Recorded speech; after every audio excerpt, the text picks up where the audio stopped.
রাজ্যের বিভিন্ন জায়গা থেকে এসেছে হাজার হাজার মানুষ, কারো মাথায় ইট, কারো মাথায় বালুর বস্তা।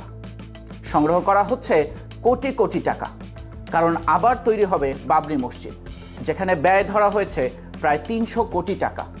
আর এই মহা আয়োজনের পেছনের মূল কারিগর হুমায়ুন কবির, যিনি পেয়েছেন নানা হুমকি, এমনকি বহিষ্কার হয়েছেন নিজ দল থেকেও। তবু তিনি জানিয়ে রেখেছেন প্রয়োজনে নতুন দল ঘোষণা করে রাজনীতি করবেন। তবু ৩৩ বছর পর আবারও নির্মাণ করে দেখাবেন বাবরি মসজিদ। এক প্রকার চ্যালেঞ্জ জানিয়ে রেখেছেন নিজ দল ও নরেন্দ্র মোদীর বিজেপিকে।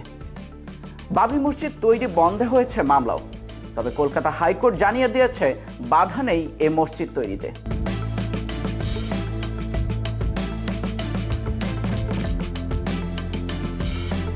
উনিশশো সালের ৬ ডিসেম্বর ভেঙে ফেলা হয়েছিল অযোধ্যার বাবরি মসজিদ, যাকে কেন্দ্র করে দেশ জুড়ে আলোড়ন দেখা দেয়।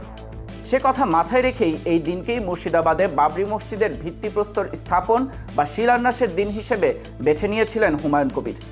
দলকে উপেক্ষা করেই বাবরি মসজিদের শিলান্যাসের সিদ্ধান্ত নিয়েছিলেন মুর্শিদাবাদের ভরতপুরের বিধায়ক।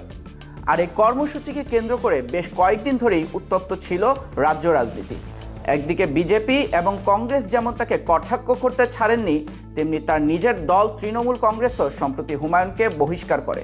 তার বিরুদ্ধে অভিযোগ তোলা হয়েছিল ধর্মীয় বিভাজনের। বিজেপির সঙ্গে তার যোগ রয়েছে বলে অভিযোগও তোলে তার নিজ দল।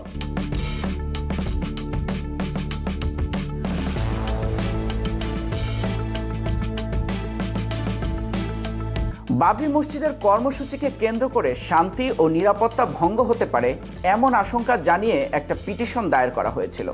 এই বিষয়ে হস্তক্ষেপ করতে রাজি হয়নি আদালত, বরং রাজ্য সরকারের উপরেই নিরাপত্তা ও শান্তি বজায় রাখার দায়িত্ব দেওয়া হয়। কেন্দ্র সরকারের আনা ওয়াকফ আইনের বিরোধিতায় অগ্নিগর্ভ পরিস্থিতি তৈরি হয়েছিল মুর্শিদাবাদে। সেই সময় কেন্দ্রীয় বাহিনী মোতায়েন করে পরিস্থিতি নিয়ন্ত্রণে আনা হয়। তখন থেকেই কেন্দ্রীয় বাহিনী মোতায়েন রয়েছে এই জেলায়। প্রয়োজন হলে সেই বাহিনী ব্যবহার করা যাবে বলে জানিয়েছিল কেন্দ্র।